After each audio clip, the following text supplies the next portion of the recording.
জীবনে যতক্ষণ জিততে থাকবেন হাততালির অভাব হবে না, কিন্তু একবার হেরে যান, আপনার হাত ধরার জন্য একটি হাতও অবশিষ্ট পাবেন না। কোনো মেয়ে যদি কোনো ছেলেকে নষ্ট করতে চায়, তাহলে সে তার সাথে ভালোবাসার নামে অভিনয় করে।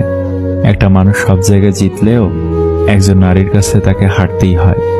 কেউ একটু ভালো ব্যবহার করলে, কেউ একটু সুন্দর করে কথা বললেই যারা গলে যায়, তাদের জীবনে দুঃখের শেষ নেই।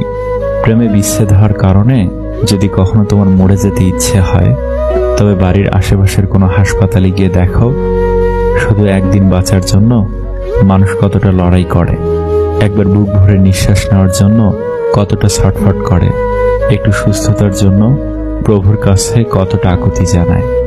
সামান্য অভাবে যদি তুমি দিশেহারা হয়ে পড়ো, বেঁচে থাকার ইচ্ছেটাই হারিয়ে ফেলো, তবে রাতের আঁধারে রাস্তার দুপাশে ঘুমিয়ে থাকা মানুষগুলোকে একবার দেখতে যেও, যাদের পেটে নেই ভাত, মাথার উপর নেই ছাদ, শরীরে নেই কোনো আরামদায়ক কাপড়, তবুও তারা দিশেহারা হয় না, বোকার মতো মরে যাওয়ার কথা ভাবে না।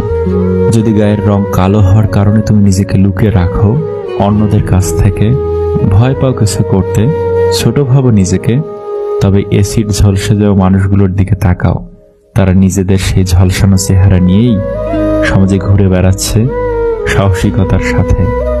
প্রতিবন্ধী মানুষগুলোকে দেখো একবার, যারা নিজেদেরকে প্রতিষ্ঠিত করতে পিছপা হচ্ছে না, কারো কথায় কান দিচ্ছে না। মেয়ে না হয়ে ছেলে হলে ভালো হতো, কিংবা ছেলে না হয়ে মেয়ে হলে ভালো হতো যদি মনে হয়, তবে আমাদের সমাজের তৃতীয় লিঙ্গের প্রচলিত ভাষায় হিজড়া মানুষদের দিকে তাকাও, যারা নিজেদের নিয়ে আক্ষেপ করে সময় কাটায় না, পরিবার থেকে বিতাড়িত হয়েও থেমে থাকে না, নিজের লড়াই নিজে একাই করে প্রতিনিয়ত। যদি নারী বলতেই টাকা লোভী, ছলনাময়ী, ধোঁকাবাজ মনে হয়, তবে নিজের মায়ের দিকে একটু তাকিও, যে তোমার বাবার টানাটানি সংসারে বছরের পর বছর ধরে পড়ে আছে, তবু ধনী কাউকে বিয়ে করে তোমাদের ছেড়ে গিয়ে শুধু নিজের সুখটাকে বেছে নেয়নি, সব সহ্য করেও আগলে রাখছে তোমাদেরকে। যদি পুরুষ বলতেই দেহলোভী, মেয়েবাজ মনে হয়, তবে নিজের বাবার দিকে একবার তাকিও, যার ছোঁয়ায় থাকে না কোনো লালসা, যৌনতা কিংবা হিংস্রতা, যে তার মেয়ের সবচেয়ে নিরাপদ আশ্রয়স্থল, যে নিজে জীবন দিয়ে হলেও আগলে রাখার চেষ্টা করে মেয়েকে। নিজের মধ্যে যদি কখনো অহংকার এসে পড়ে, কিংবা নিজেকে বড় মনে হয় সবার থেকে, তবে কোনো এক কবরস্থানে যেয়ে কিছুটা সময় কাটিয়ে এসো। সেখানে তোমার চেয়েও বড় জ্ঞানী, বুদ্ধিমান, সুদর্শন, সফল, ধনবান ব্যক্তিরা শুয়ে আছে। বিশ্বাস করুন, টাকা ছাড়া জীবন ভয়ঙ্কর রকমের অসুন্দর।